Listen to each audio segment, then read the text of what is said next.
Bien, hermanos, el tema que vamos a estar el día de hoy lo he titulado Vestidos de Jesucristo, vestidos del Señor Jesucristo. Estamos en Romanos capítulo 13, Romanos 13, versículos del 11 al 14. Es una porción que nosotros iniciamos la última vez que estuvimos predicando Romanos 13, versículos del 11 al 14, dice: Y esto, conociendo el tiempo, que es ya hora de levantarnos del sueño, porque ahora está más cerca de nosotros nuestra salvación que cuando creímos. La noche está avanzada y se acerca el día. Desechemos, pues, las obras de las tinieblas y vistámonos las armas de la luz. Andemos como de día, honestamente, no en glotonerías y borracheras, no en lujurias y lascivias, no en contiendas y envidia, sino vestíos del Señor Jesucristo y no proveáis para los deseos de la carne. Qué texto, ¿no? Casi con solo leerlo es suficiente. Pero bueno, vamos a ver lo que entrañan estas palabras del apóstol. Hay algo que ya es cierto acerca de nuestra vida espiritual y algo que debería ser cierto sobre ella. En otras palabras, hay un aspecto indicativo y otro imperativo. Hablando acerca del tiempo de su conversión, el apóstol recordó a los creyentes en Galacia que todos los que habéis sido bautizados en Cristo, de Cristo estáis revestidos. Eso ya es un hecho, eso ya es una realidad. Los creyentes ya han sido revestidos de Cristo. ¿Cómo? ¿Cuándo? En el momento de su conversión. Pablo ya aseguró antes a los cristianos en su carta a Roma, en Romanos 3:22, que la justicia de Dios por medio de la fe en Jesucristo es concedida, es otorgada gratuitamente a todos los que creen. Eso ya es un hecho, eso es un indicativo. Estos pasajes y muchos otros del Nuevo Testamento dejan claro que todo cristiano verdadero ya ha sido vestido con Cristo y su justicia. Por eso no hay ninguna condenación para el que está en Cristo. Sin embargo, resulta de gran importancia distinguir entre justificación, la cual se ha alcanzado una vez y para siempre, y santificación, que es un proceso continuo. La justificación, estoy solamente yendo por el aire, resumiendo muy brevemente. La justificación se refiere a la justicia de una posición declarada que también se conoce como justicia forense. Es decir, la justificación es simplemente una declaración legal de que somos inocentes, de que ya no hay condenación por el hecho de que estamos en Cristo. Eso es justificación. La santificación se refiere al proceso de crecer en esa justicia. ¿Sí? ¿Se dan cuenta de la diferencia? La una es una declaración, ya no hay condenación. La otra es un proceso de vivir, de practicar dicha justicia durante el tiempo que nos resta en esta vida. Existe una santidad, escuchen hermanos, existe una santidad que ya tenemos, por eso somos llamados santos en diferentes lugares de las Escrituras, especialmente en las cartas. Existe una santidad que ya tenemos, una santidad posicional, como también una santidad que debemos continuar cultivando, es decir, una santidad práctica, o a lo que llamamos el proceso de santificación. Hemos sido hechos justos ya, pero también perseveramos en vivir con justicia y rectitud. Son ambas cosas, mis hermanos. No es una o la otra, no, son las dos. Ya somos justos, ahora practicamos esa justicia. Y cuando estemos en gloria, ya seremos justos perfectamente. Esas son las únicas 3 etapas de nuestra salvación, en pocas palabras. Justificación, santificación, glorificación. Bien, a partir de su declaración de que el amor piadoso y temeroso de Dios cumple la ley a perfección, Pablo pasa a enfocarse en la urgencia de que los creyentes sean cada vez más semejantes a su Salvador y Señor Jesucristo, quien es en sí mismo la fuente y el poder de ese amor que Dios requiere. Eso fue lo que vimos la vez pasada, ¿recuerdan? Hablamos de la urgencia, ¿recuerdan? ¿La urgencia de qué? De despertarnos, de levantarnos, ¿verdad? La noche está avanzada, el día se acerca, ¿sí recuerdan? Hay una urgencia, mis hermanos, de responder a este llamado. Son todas expresiones de urgencia impostergable. El tiempo es limitado, la oportunidad es breve. El tiempo para escuchar y obedecer es ¿cuándo? Ahora mismo. Ahora mismo. No queda tiempo para la apatía, la autocomplacencia o la indiferencia. Y si esa admonición fue urgente en tiempos del apóstol, ¿cuánto más urgente es para nosotros? Ahora, hablamos de esa urgencia. Hoy, con la ayuda del Señor, vamos a considerar la exhortación misma. En otras palabras, ya hicimos énfasis en cuán urgente, cuán inmediato debemos reaccionar. Hoy vamos a ver en qué es aquello que debemos de despertar o reaccionar. Ya hablamos del carácter urgente de atender inmediatamente esa exhortación. Ahora pasaremos a considerar la exhortación misma. Primero en su aspecto negativo, luego en su aspecto positivo. Negativamente, el Señor nos llama a desechar las obras de las tinieblas, por un lado, mientras que positivamente nos llama a andar como de día. Entonces, por un lado, desechar las obras de las tinieblas, por otro lado, andar de día, como de día.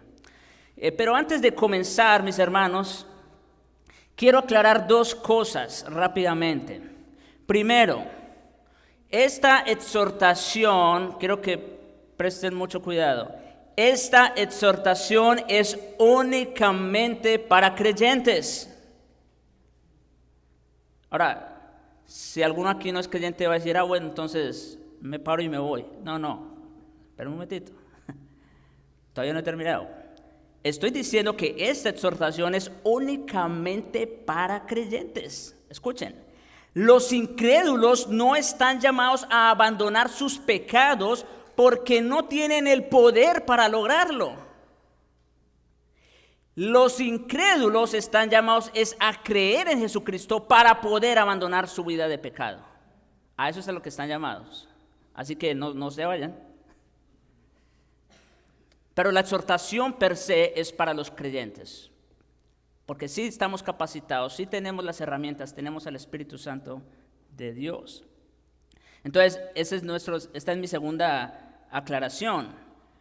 El creyente debe ser consciente, escuche, hermano, tú que estás aquí, el creyente debe ser consciente de su incapacidad, oiga lo que estoy diciendo, de su propia incapacidad para hacer algún bien aparte de Cristo, ya que como él mismo lo expresa, separados de mí, ¿qué? Nada, ni el 90, ni el 99.9%, nada podemos hacer. Es estando unidos a Cristo, aquí es donde viene nuestra capacidad. Es estando unidos a Cristo mediante la fe y en dependencia de su Santo Espíritu que podemos desechar las obras de las tinieblas y andar como de día.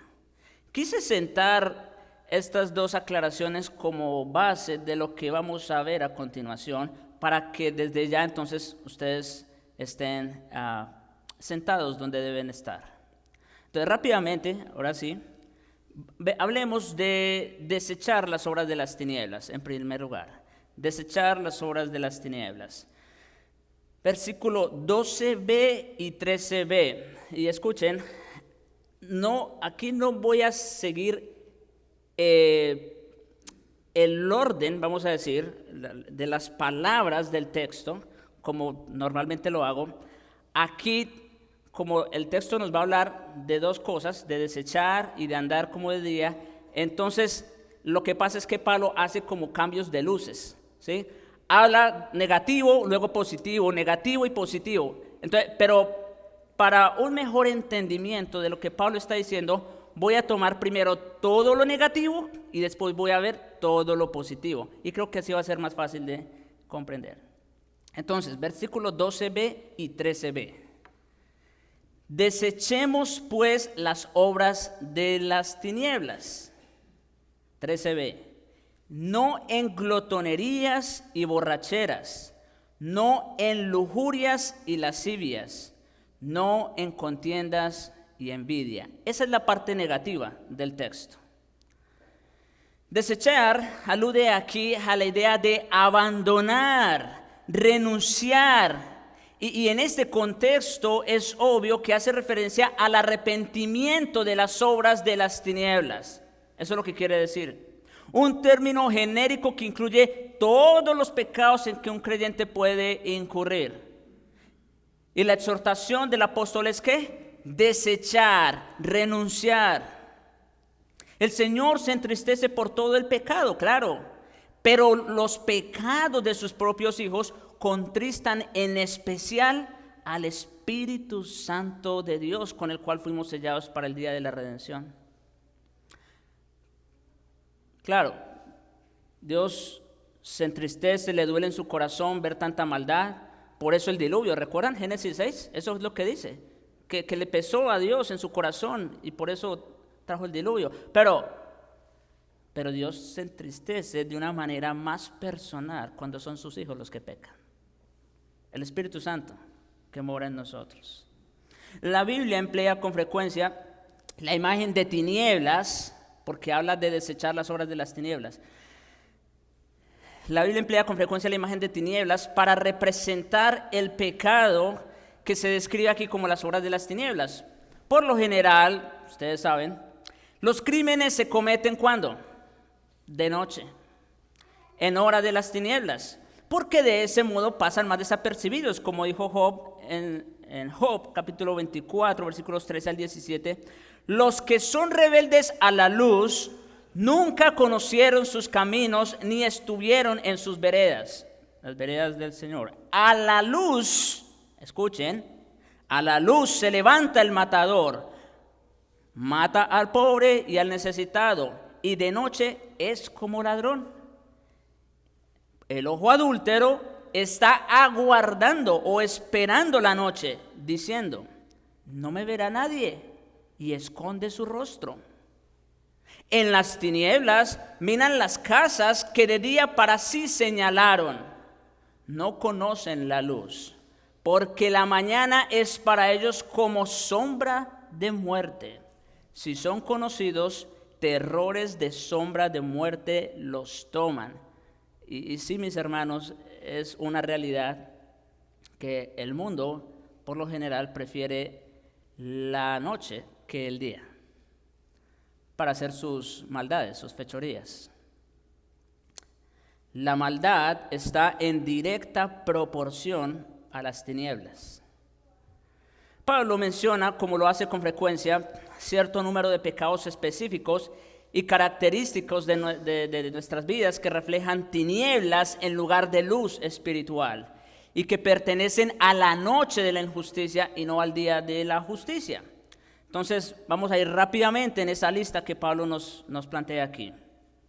Lo primero es la palabra glotonerías, que se traduce de komos en griego, un término que se empleaba para hacer referencia a la celebración de una victoria militar o atlética. O sea, después de que se obtenía esa victoria, entonces había una fiesta, una gran celebración.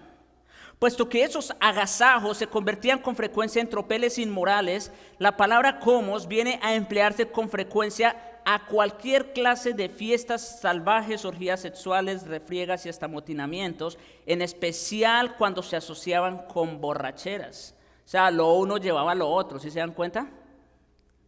Y normalmente es lo que ocurre en las fiestas en el mundo.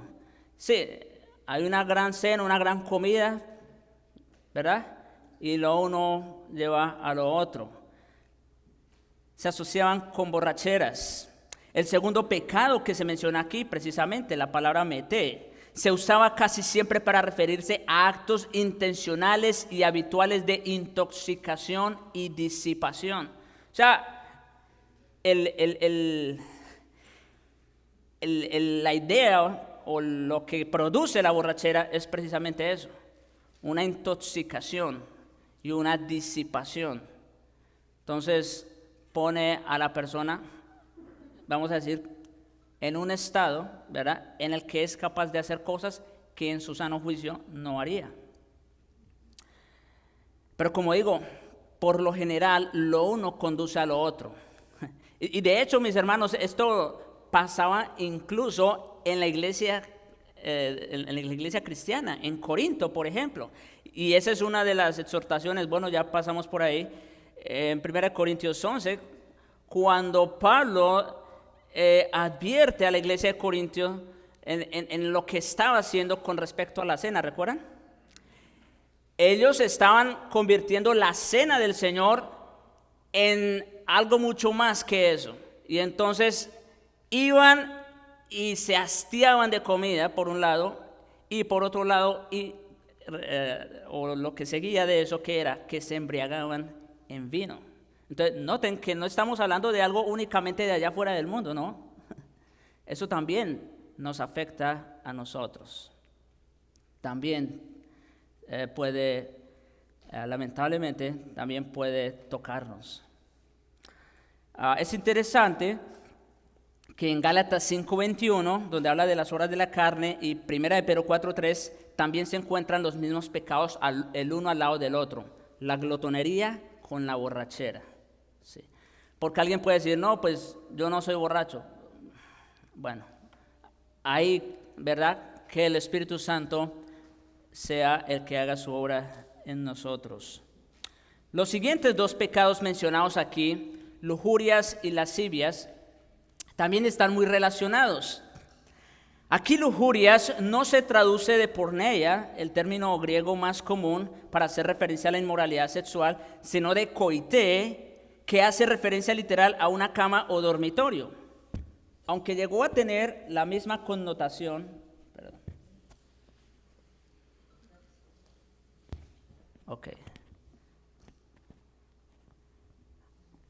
Entonces les decía, esa palabra lujuria viene del término koité, que hace referencia a una cama o un dormitorio. A ver, hay algo que no. Ya, es lo tenía muy corto. Y aunque llegó a tener la misma connotación actual de la frase ir a la cama con una persona del sexo opuesto, ese término se usaba también incluso dentro del matrimonio. Sin embargo, la forma que Pablo le está dando aquí al término es con una connotación negativa, ¿no? Es estar con una persona fuera del matrimonio, literalmente. Por otro lado, lascivias es la traducción de aselgeia, que tiene el significado básico de exceso desvergonzado y ausencia de moderación. Al igual que koité, se empleaba casi de manera exclusiva con referencia a las inmoralidades sexuales desenfrenadas y a las concupiscencias desinhibidas, o sea, igual, sin freno. Se refiere al tipo de libertinaje y depravación sexual que caracteriza gran parte de la sociedad moderna y que muchas veces se exhibe con impudor como una marca de distinción. Y mis hermanos, en nuestros tiempos ustedes ya saben de qué estamos hablando. Es tan fácil y tan accesible como tenerlo al alcance de una mano, ¿no es cierto? Bien, Esos dos términos también aparecen juntos, casi siempre en todas las listas de pecados que menciona tanto Pablo como Pedro. Y luego llegamos entonces a la palabra griega eris, que significa contiendas. Se refiere a altercados, riñas, trifulcas y enemistad persistente. Refleja un espíritu de competitividad antagonista que pelea con otros para hacer que las cosas salgan a su modo y salir ganando sin importar el costo personal ni los daños causados a los otros. Sí. Hay personas que son así, están tan centradas en ellos mismos o están pensando únicamente en lo que ellos tienen en mente, que no importa todo lo demás, o que están dispuestos a conseguir lo que quieren sin importar el daño que puedan causar a otros. Se produce por un deseo profundo de prevalecer sobre otros, adquirir el prestigio más alto y el reconocimiento y prominencia más grande posibles. Las contiendas se caracterizan por la autoindulgencia y el egoísmo, ¿sí? En otras palabras, es una persona que siempre cree tener la razón. Eso produce contiendas, es una persona que contiende. No dan lugar las contiendas a la simple tolerancia, mucho menos a la humildad y el amor. Ahora, de la palabra griega celos, que significa envidia, es de donde se deriva nuestra palabra celo o celoso precisamente, que con frecuencia tienen una connotación positiva. O sea, por ejemplo, en la Biblia nos habla con frecuencia del celo de Dios, ¿no es cierto? Entonces, por lo general tiene una connotación positiva. En su segunda carta a la iglesia que está en Corinto, él expresó su aprecio profundo por el celo que tenían con respecto a él. Entonces, pero por otro lado, el pasaje presente, aquí en Romanos 13, presenta esta palabra con una connotación muy negativa y por eso la traducción es envidia. Santiago conecta estos en dos versículos, en Santiago 3, versículos 14 y 16, la idea de celos amargos y contención. Lo uno inevitablemente lleva a lo otro. Unos celos amargos, y llama la atención este adjetivo que está calificando los celos, según Santiago, celos amargos, porque estos ya no son celos sanos, ¿verdad? Hay un celo sano hasta cierto punto, pero ya los celos amargos ya es otra cosa. Y los celos amargos por lo general llevan ¿a qué? A la contención también. Contiendas y envidia fueron dos pecados carnales específicos que causaron las divisiones profundas y sectarias en la iglesia de Corinto, como aparece en 1 Corintios 3 y otros textos. Ahora bien, mis hermanos, después de haber visto esta lista que Pablo nos plantea aquí en Romanos 13,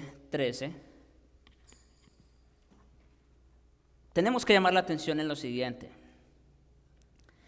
Pecamos, mis hermanos, escuchen esto,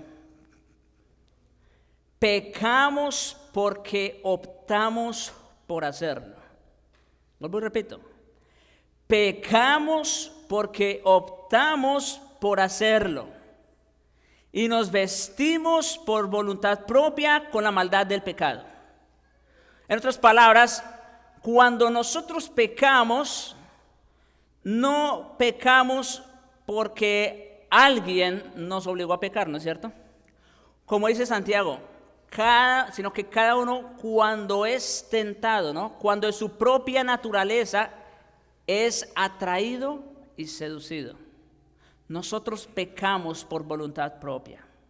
David habló acerca de un hombre que se vistió de maldición como de su vestido. En otras palabras, es eso lo que está diciendo.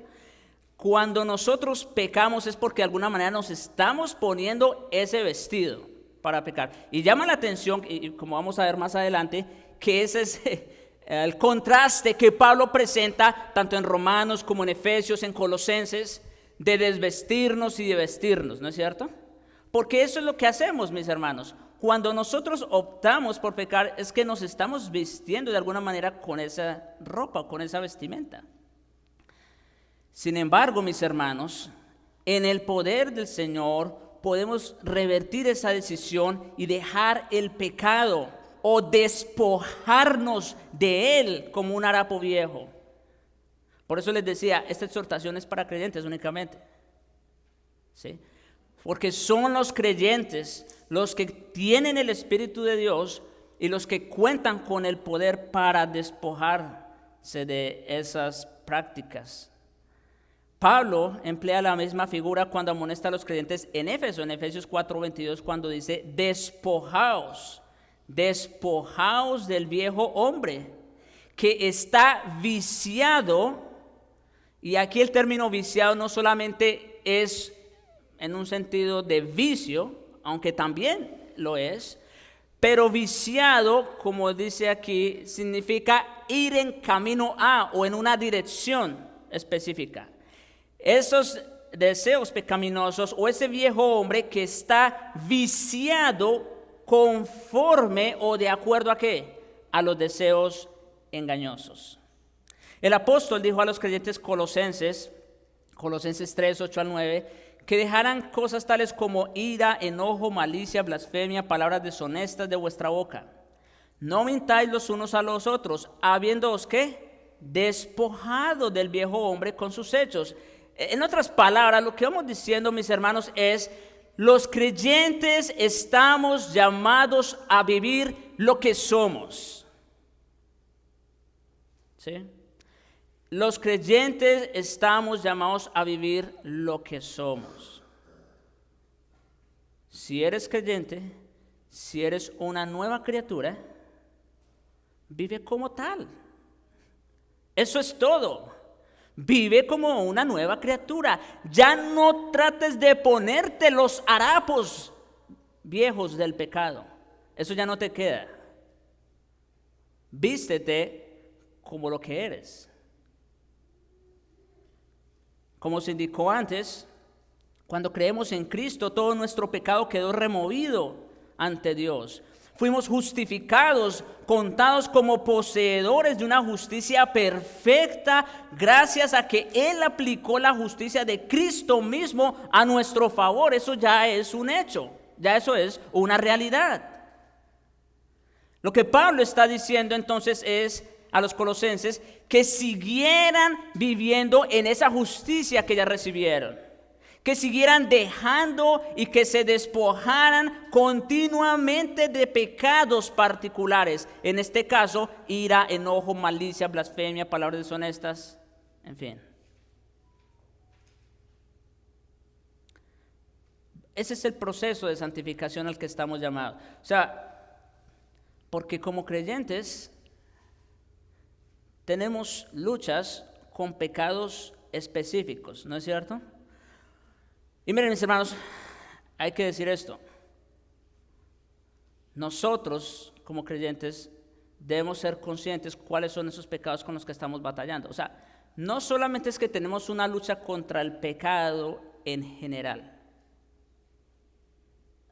Eso es muy general, valga la redundancia. No. Nosotros tenemos luchas con pecados específicos, puntuales, cada uno. Y con esos es que estamos llamados a lidiar o abandonar. No tanto a lidiar como veremos en un momento, sino a abandonar. Por medio del escritor de Hebreos, el Señor nos dice: despojémonos de todo peso y del pecado que nos asedia. ¿Se dan cuenta, mis hermanos, cuántos textos hemos visto en el Nuevo Testamento, en las epístolas, que nos llaman a lo mismo? A despojarnos, a desvestirnos de esas vestimentas de pecado. A través de Pedro se nos dice que debemos seguir desechando pues toda malicia, todo engaño, hipocresía, envidias y todas las detracciones.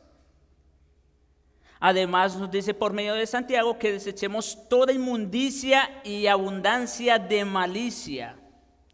y que recibamos con mansedumbre la palabra implantada, la cual puede salvar nuestras almas. Entonces, mis hermanos, yo espero que el sentido negativo haya quedado lo suficientemente claro.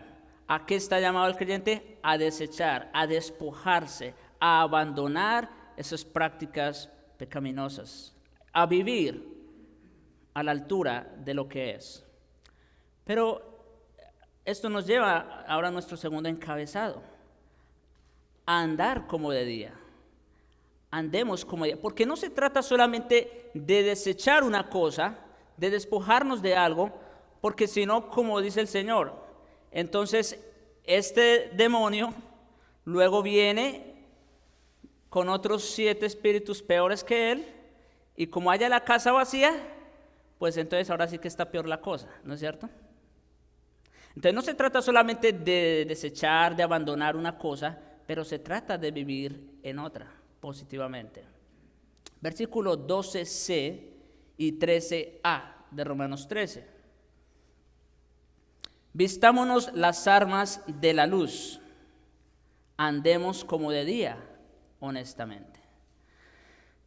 Pablo pasa enseguida del aspecto negativo al positivo, de hacer énfasis en la confesión y el arrepentimiento genuino que se manifiesta en dejar y despojarse de las tinieblas destructivas del pecado, a vestirse con la luz de justicia que le protege. Mediante el Espíritu que mora en nosotros y obra a través de nuestra nueva naturaleza en Cristo, no solo contamos con todos los recursos necesarios para abandonar las obras de las tinieblas, sino también con todos los recursos que necesitamos para acatar el llamado: vestámonos de las armas de la luz. Las armas y las armaduras están hechas para la guerra, y su propósito es proteger a quien las lleva puestas. La luz de Dios mismo, mis hermanos, suministra protección divina en nuestra batalla. Cuando Pablo dice vistámonos de las armas de la luz, es porque estamos ¿en qué? ¿En medio de qué? De una guerra. Y estamos llamados a vestirnos con esas armas. ¿Con las armas de qué? De la luz. ¿Por qué? Porque es la luz de Dios la que nos proporciona esa protección divina en nuestra batalla contra los poderes sobrenaturales de las tinieblas de Satanás. Porque no tenemos lucha contra sangre ni carne, ustedes ya saben, sino contra principados, potestades. Y para combatir a ese enemigo, ¿cómo? ¿Con nuestras propias fuerzas? Imposible. Aquí las armas de la luz también es una referencia a toda la armadura de Dios que menciona Pablo en Efesios 6. La cual debemos tomar para que podamos estar firmes contra las acechanzas del diablo. Porque no tenemos lucha contra sangre y carne, vuelvo e insisto, sino contra principados, contra potestades, contra los gobernadores de las tinieblas. Mire el término que emplea aquí, ¿gobernadores de qué? De las tinieblas. Porque así es como es Satanás, quien cegó el entendimiento de este mundo, así es como quiere tener a todo el mundo en tinieblas, que no vean la luz, contra huestes espirituales de maldad en las regiones de celestes. No podemos estar seguros espiritual ni moralmente con algo a menos que nos vistamos de toda la armadura de Dios para que podamos resistir en el día malo y, habiendo acabado todo, estar firmes. Sí, mis hermanos. No podemos estar seguros espiritual ni moralmente por nuestra propia cuenta, por nuestras propias fuerzas. Necesitamos vestirnos la armadura de Dios. Las armas de la luz que Dios nos da, y noten el énfasis aquí. Por un lado estamos llamados a vestirnos de la armadura de Dios, pero por otro lado es Dios mismo quien nos la da. ¿Sí se dan cuenta? Es Dios quien nos viste, es Dios quien nos ciñe para ir a la guerra. ¿Sí? Y las armas de la luz que Dios nos da incluye la verdad, ¿sí? Estamos llamados conscientemente y ardientemente a luchar por la verdad, la coraza de justicia, el calzado del apresto del evangelio de la paz, el escudo de la fe, con que podamos apagar los dardos de fuego del maligno, también el yelmo de la salvación, ser conscientes, recordándonos, mis hermanos, una y otra vez de quién somos y a quién le pertenecemos. Por eso habla del yelmo, del casco de la salvación, tiene que ver con nuestra mente. La espada del Espíritu, que es la palabra de Dios. En su relato del Evangelio de Juan, Juan más bien describe a Jesús como aquella luz verdadera, Juan el Bautista, aquella luz verdadera que alumbra a todo hombre y que vino al mundo. Y luego nuestro Señor dice de sí mismo en Juan 8:12, yo soy la luz del mundo. Y el que me sigue no andará en tinieblas, sino que tendrá la luz de la vida. ¿Saben qué está diciendo, mis hermanos? En otras palabras, el apóstol Pablo cuando dice que nos vistamos de las armas de la luz. Bueno, allá vamos a llegar en un momento. Pero ya podemos anticipar de qué está hablando, ¿no? ¿Quién es la luz? Cristo es la luz. En otras palabras, estamos llamados a vestirnos de Jesucristo, como él concluye más adelante. En su primera carta, Juan proclama que Dios es luz y no hay ningunas tinieblas en él. Y el apóstol continúa diciendo que quienes en verdad pertenecen a Dios también se caracterizan por tener ellos la luz de la justicia divina. ¿Sí? Mire cómo dice 1 Juan 1, 6 y 7. Si decimos que tenemos comunión con Él, en otras palabras, si decimos que somos creyentes, ¿sí? Aquí ¿cuántos profesan ser creyentes? Muchos, la mayoría, sí, no todos. Pero mire lo que dice Juan, son absolutos. Primera premisa o premisa mayor, si decimos que tenemos comunión con Él, premisa menor, y andamos en tinieblas, ¿cuál es la conclusión? Mentimos y no practicamos la verdad. Esto tiene mucho sentido, ¿se dan cuenta? Premisa mayor, profesamos ser creyentes. Premisa menor, andamos en tinieblas. ¿Cuál es la conclusión? Mentimos y no practicamos la verdad. En otras palabras, hipocresía. Versículo 7. Pero si andamos en luz, premisa mayor, como Él, premisa menor, como Él está en luz, conclusión, tenemos comunión unos con otros y la sangre de Jesucristo, su Hijo, nos limpia de todo pecado. ¿Se dan cuenta, mis hermanos? El Evangelio es así de sencillo. O sea, en términos de lógica, en términos del uso de la razón, el Evangelio no es complicado. Nosotros por nuestro pecado somos los que lo complicamos. Somos los que nos metemos en problemas. ¿Sí se dan cuenta? Por eso les decía hace un momento, nosotros pecamos porque queremos. Esa es la verdad.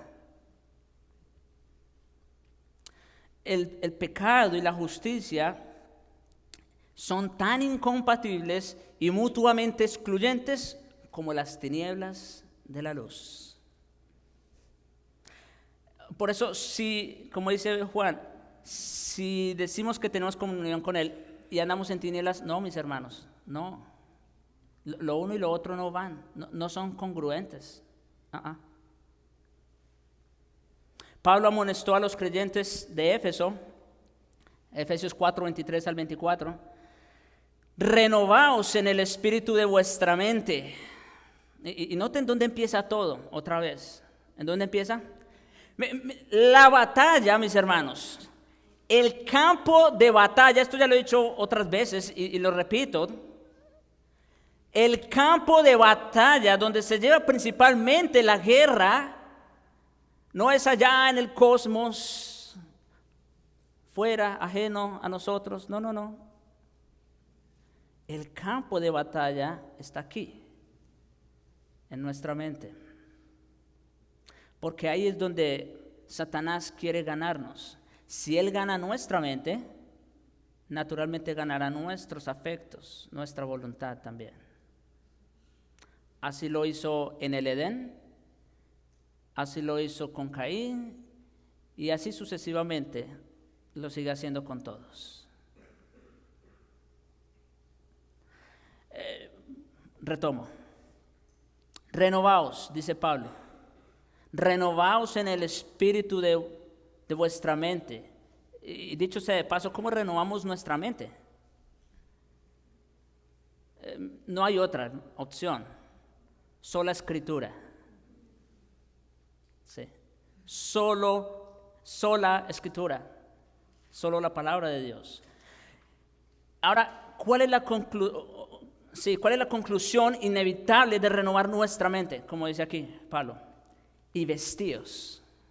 O sea, no vamos a poder vestirnos de las armas de la luz, no vamos a poder vestirnos de ese nuevo hombre creado según Dios, como dice Pablo, en la justicia y santidad de la verdad, a menos que estemos en continua dependencia de sola escritura.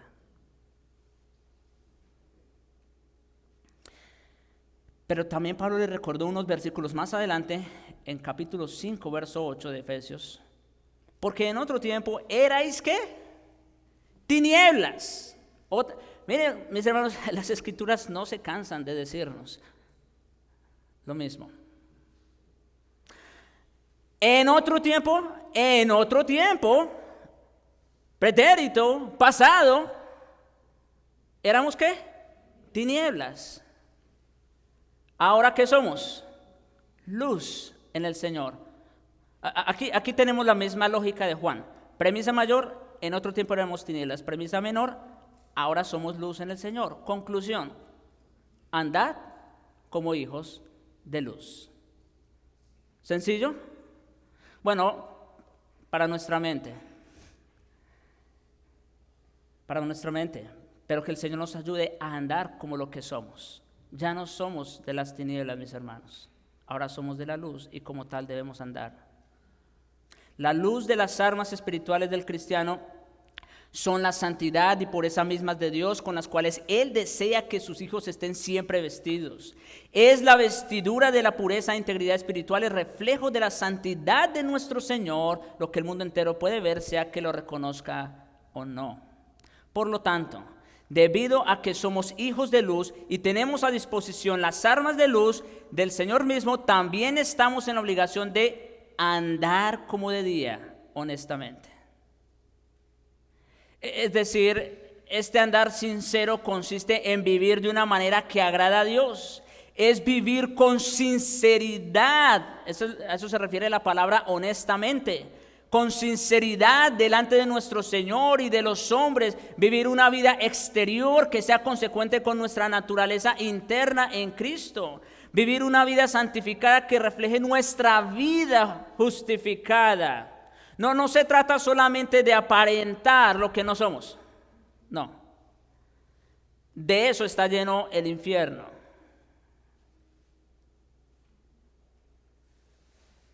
¿Sí? De hipocresía.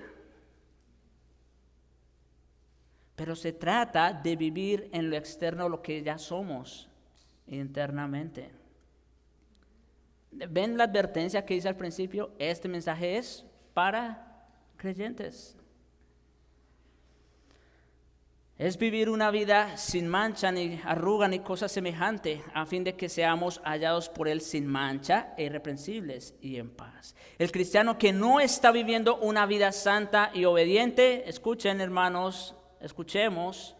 El cristiano que no está viviendo una vida santa y obediente es un cristiano que no comprende la importancia y el significado del regreso del Señor. Pero por otra parte, el creyente que entiende el juicio venidero y espera a diario que su Señor vuelva, es un creyente cuyo propósito primordial sobre todos los demás es agradar y honrar a su Señor con una vida santa y constante. O sea, volvemos al punto. Recordar que el Señor viene, eso debe ser un estímulo para que nosotros vivamos una vida justa y piadosa.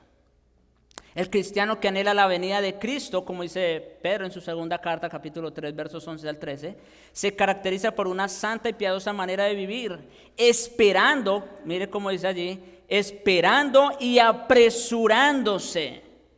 O sea, así como el Señor dijo a sus discípulos, me voy a adelantar a ustedes y mientras tanto voy a prepararles morada, ¿recuerdan? Para que entonces ustedes ahora sí vengan donde yo estoy.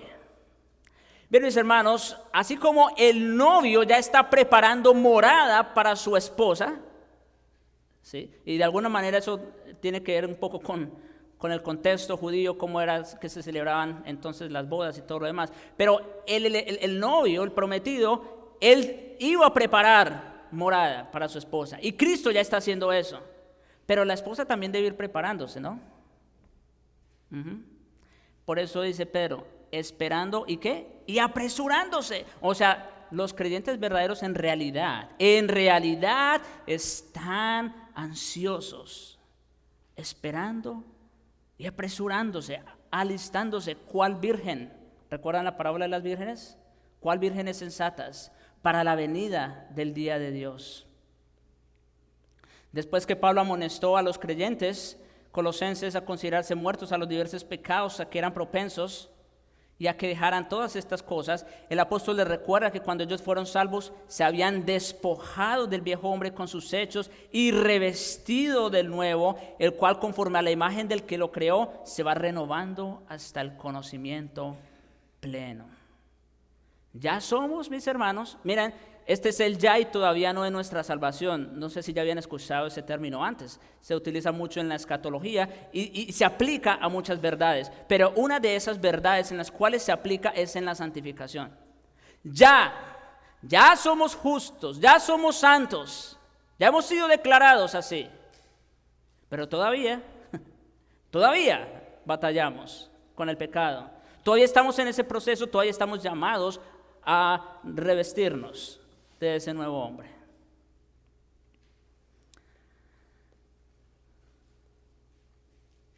Es necesario, mis hermanos, es necesario que andemos como de día, honestamente, porque como hijos de Dios somos del día. Y por lo tanto, como dice Pablo en 1 Tesalonicenses 5, 8 y 9, debemos ser sobrios, habiéndonos vestido con la coraza de fe y de amor y con la esperanza de salvación como yelmo, porque no nos ha puesto Dios para ira, sino para alcanzar salvación por medio de nuestro Señor Jesucristo. Mis hermanos,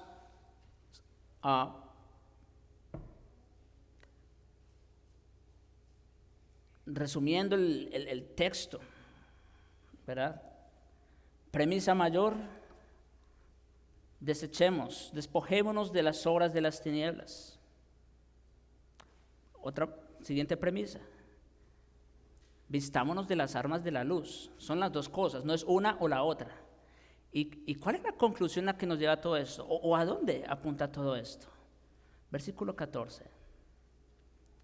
Sino vestíos del Señor Jesucristo. Ahí está la conclusión, mis hermanos. A eso quería llegar el apóstol. Sino vestíos del Señor Jesucristo y no proveáis para los deseos de la carne. Esta frase, mis hermanos, yo creo que no está casi en discusión. Esta frase resume el tema de la santificación que Pablo trata desde los capítulos 12 hasta el 16 de su epístola a Romanos. Y de hecho, yendo un poco más, esta frase, mis hermanos, resume lo que es la obra de la santificación en términos generales. ¿Qué es la santificación?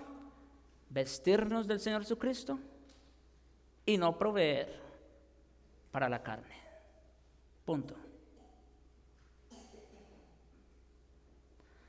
La expresión, rápidamente, la expresión vestidos del Señor Jesucristo representa el crecimiento espiritual continuo de aquellos que se han convertido en hijos de Dios mediante la fe en Jesucristo. Sí, mis hermanos, porque ya creímos, ya somos salvos, ya recibimos la justicia de Cristo, pero no somos inertes. Ahora somos nuevas criaturas, ahora tenemos vida espiritual y como tal, ¿qué se espera de una nueva criatura? Que crezca, que madure. Eso es la santificación. Tras haber sido arraigados en Cristo, ahora somos sobreedificados. A medida que crecemos en Cristo, la vieja vestimenta de pensamientos y hábitos pecaminosos es desechada continuamente y su vestidura divina de justicia, verdad y santidad en amor es puesta sobre nosotros. Vuelvo y anoto, estamos llamados a desvestirnos y a vestirnos, pero finalmente quien hace eso es Dios. Él es quien nos va desvistiendo, quien nos va quitando los harapos viejos del pecado y es el que nos va poniendo los nuevos. Al avanzar en el proceso de nuestra santificación, el carácter del Señor va siendo cada vez más nuestro propio carácter. Y a eso apunta la santificación. En ese sentido, el propósito principal de un cristiano es que continuamente se esté vistiendo el Señor Jesucristo. Esto es lo que Pablo tenía en mente cuando dijo que solo hacía una cosa en Filipenses 3, 13 y 14. Una cosa, ¿qué cosa? Olvidando, noten, me llama la atención el término que utiliza, olvidando ciertamente lo que queda atrás. El pasado, pasado es. Dejémoslo allá. Y extendiéndome hacia lo que está delante. Prosigo a la meta, al premio del supremo llamamiento de Dios en Cristo Jesús. Esa fue la experiencia de Pablo y esa debiera ser la experiencia de todo creyente. Olvidando lo de atrás, el pasado, pero siguiendo hacia adelante. Amados, dice Juan en su primera carta, capítulo 3, versos 2 al 3, ahora somos hijos de Dios y aún no se ha manifestado lo que hemos de ser, pero sabemos que cuando Él se manifieste, seremos semejantes a Él. Ese es el propósito que Dios tuvo en mente desde el inicio de todo, desde el principio. Entonces, cuando Él se manifieste, ahora sí seremos semejantes a Él, porque le veremos tal como Él es. Ahora sí reflejaremos en toda su intensidad, la gloria de nuestro Dios. Y todo aquel que tiene esta esperanza en Él se purifica a sí mismo, así como Él es puro. Aguardar con amorosa expectación la venida de Cristo purifica nuestra vida, porque anhelarle es querer agradarle, y querer agradarle es tener el deseo genuino de ser más como Él. Pablo dijo a los creyentes gálatas que él no estaría satisfecho y seguiría dispuesto a sufrir dolores de parto, como dice en Gálatas 4:19, hasta que Cristo sea formado en vosotros. ¿Cuál es el propósito de la santificación, mis hermanos? ¿A dónde nos quiere llevar el Señor con todo este proceso? A que nos parezcamos cada vez más y más a Jesucristo. A que volvamos a reflejar esa gloria que Él se propuso reflejarse como en un espejo y que nosotros por el pecado distorsionamos. Nos regocijamos porque todos mirando a cara descubierta como en un espejo la gloria del Señor, somos transformados de gloria en gloria en la misma imagen como por el Espíritu del Señor hasta que eso sea una realidad. Crecemos de un nivel de gloria de Cristo a otro a medida que estudiamos fielmente y meditamos en su palabra. Escuchen, mis hermanos, aquí cerrando, que tengamos esto en mente.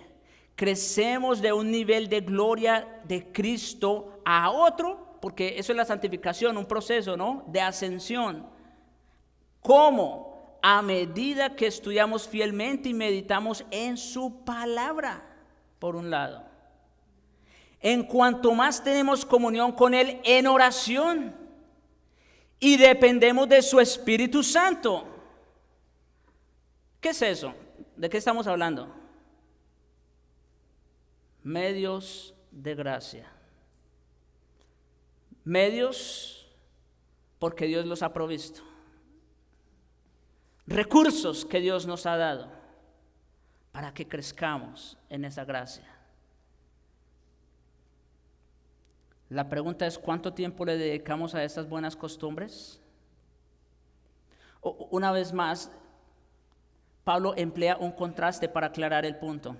Y esta vez el orden es inverso al que aplicó en los versículos atrás. Aquí el orden es primero vestirse de Cristo y su justicia y luego despojarse del pecado, atendiendo al mandato de no proveer para la carne. Y aquí la palabra provisión tiene el significado básico de una premeditación o planeación anticipada, ya lo dijimos. El pecado es planeado y no hay que ir muy lejos. El caso de David, ustedes saben lo que pasó. No vamos a entrar en detalles. Pecamos porque queremos. Y la carne, mis hermanos, no se refiere en primer término a nuestros cuerpos, sino a nuestra condición humana y residual de proclividad al pecado que tiende a permanecer en nosotros. Cuando las escrituras hablan de la carne, se está refiriendo a eso, a nuestra tendencia todavía, a ese viejo hombre con el cual todavía cargamos nosotros. Y que se halla obviamente expresión en nuestros cuerpos. Con mayor frecuencia que en otros casos, los pecados que cometemos se desarrollan a partir de ideas erróneas y pecaminosas, porque permitimos que radiquen en nuestras mentes. En uno u otro grado, la mayoría de los actos de maldad son planeados. La persona no cae en pecado, sino porque piensa hacer el mal, como dice Proverbios 24:8.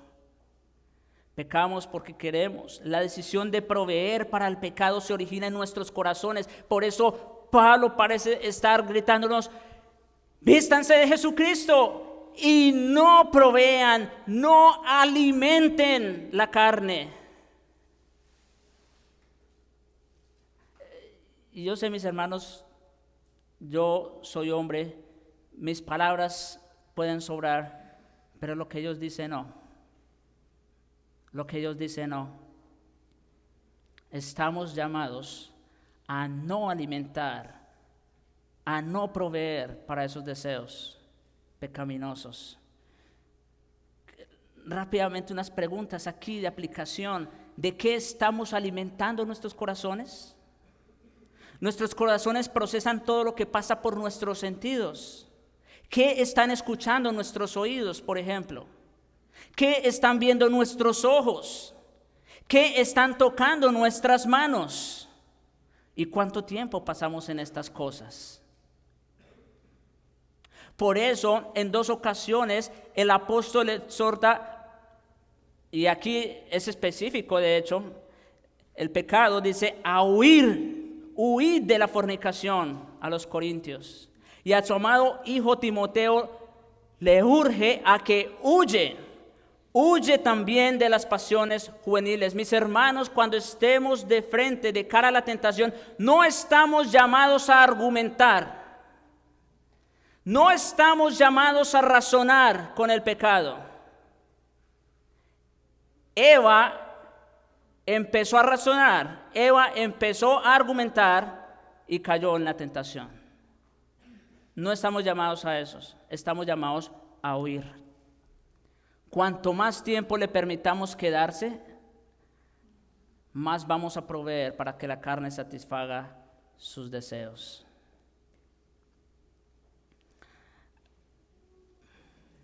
Mientras estemos en nuestros cuerpos mortales, vamos a experimentar la presencia del pecado dentro de nosotros. Pero en ningún momento, mis hermanos, en ningún momento el cristiano tiene que ceder ante el poder del pecado, pues hemos sido trasladados del reino de las tinieblas al reino de Jesucristo. Y como dice Pablo en Romanos 6:22, mas ahora que habéis sido libertados del pecado y hechos siervos de Dios, tenéis por vuestro fruto la santificación y como fin la vida eterna. Oh, mis hermanos, de verdad que el Señor nos ayude a vivir como lo que somos, a no seguir alimentando, a no seguir proveyendo para la carne, sino a continuamente estarnos vistiendo del Señor Jesucristo. ¿Cómo? Por su palabra, en oración, en comunión con Él. Por lo demás, o sea, con esto cierro. Por lo demás, hermanos, todo lo que es verdadero, todo lo honesto, todo lo justo, todo lo puro, todo lo amable, todo lo que es de buen nombre, si hay virtud alguna, si algo digno de alabanza, en esto pensad. En eso sí debemos gastar nuestro tiempo, nuestras energías, todo lo que somos y tenemos. Que el Señor nos ayude. Oremos.